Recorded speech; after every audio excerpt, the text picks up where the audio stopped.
Instagram, Twitter, Tumblr, Pinterest, YouTube, Tinder, Vine, Snapchat, Facebook. In today's society, social media has become a critical part of our everyday life. A study conducted in 2011 showed that 95% of teens aged 12 to 17 are online daily, using some form of social media. This can include checking Facebook, sending an email, or watching a YouTube video. There are many ways in which social media can influence the way that we think, such as our opinions on politics, science, and most importantly, our view of ourselves. A good example of social media's psychological effect on us is Facebook. Facebook can be viewed as a social popularity contest, where people compete for attention. People who don't receive what they consider to be an appropriate amount of likes or comments can become insecure and feel inadequate about themselves. This can lead to constant self-reflection, which can induce a condition known as Facebook depression. Facebook depression is a proposed phenomenon seen in adolescents who spend a significant time on social networking sites, more specifically, Facebook. The time spent on these websites can produce classic symptoms of depression. The intensity and freedom of the online atmosphere is thought to cause this phenomenon. In addition, Facebook can also cause teens to present narcissistic tendencies. There are cases where teens are more preoccupied with their status updates and new profile pictures than they are with real-life interactions. The psychological repercussions of social media can be explained scientifically. Studies have found that using social media triggers the release of dopamine, also known as the feel-good chemical, in the brain. According to psychologist Seamus Mulroy, dopamine causes us to want, desire, seek out, and search. It is involved with reward-motivated behavior pathways, where dopamine is released as a reward to a specific activity or stimuli. Dopamine is a hormone. There are 5 types of dopamine receptors varying in structure in the body, ranging from D1 to D5. The focus has been on D1 and D2 receptors, as they are most abundant and seem to play the largest role in the body. Each receptor is made up of 7 transmembrane domain G proteins. The D1 receptor will excite the neuron when attached with the dopamine hormone. The receptor does this by activating several other membrane proteins and signal transduction within the cell. The D2 receptor actually inhibits the neuron. However, these are much less populated than the D1 receptor. Much like a drug, social media provides us with instant gratification, making it very easy for a person to get stuck in a dopamine-induced loop. It has also been found that the reward center of the brain is much more active when people are talking about themselves as opposed to others, something that occurs much more often online than in the real world. In addition, research has found a link between social media use and the erosion of white matter in areas of the brain that control decision-making, attention span, and emotional processing. The same neurological effects are seen during drug addiction. Phantom vibration syndrome is a fairly new psychological phenomenon that makes you think you feel your phone vibrating when it really isn't. The brain sends out a surge of dopamine when it senses clothing rubbing against the skin as vibrations from our phones. The use of social media is literally rewiring our brains and central nervous system.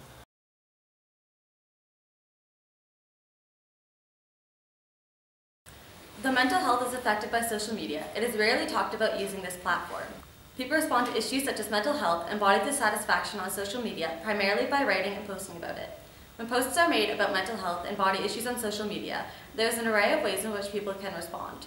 Studies show that if a person posts about a problem they are experiencing regarding mental health, different people will respond in different ways. Close friends primarily call the original poster or speak to them in person, whereas other people generally don't do anything at all. The closer a friend is to the person who is posting about their problem, the more they will do, and the greater the response that they will have. Additionally, people post about mental health issues on social media, even if they are not experiencing one, but rather just to raise awareness.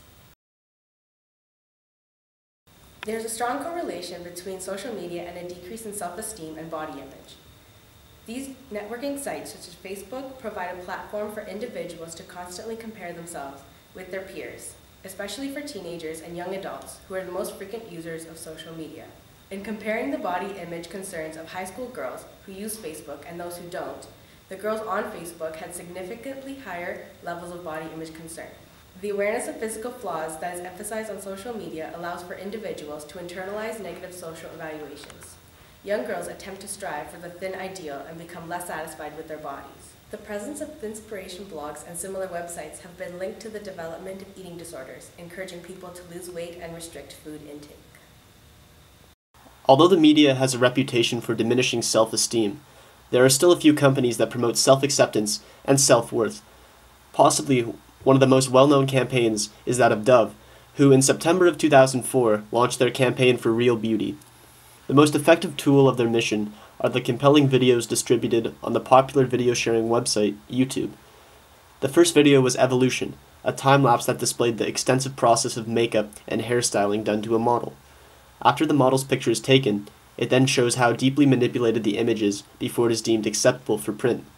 The video was made to show young women how unrealistic and absurd model standards are, and how far they differ from the average woman.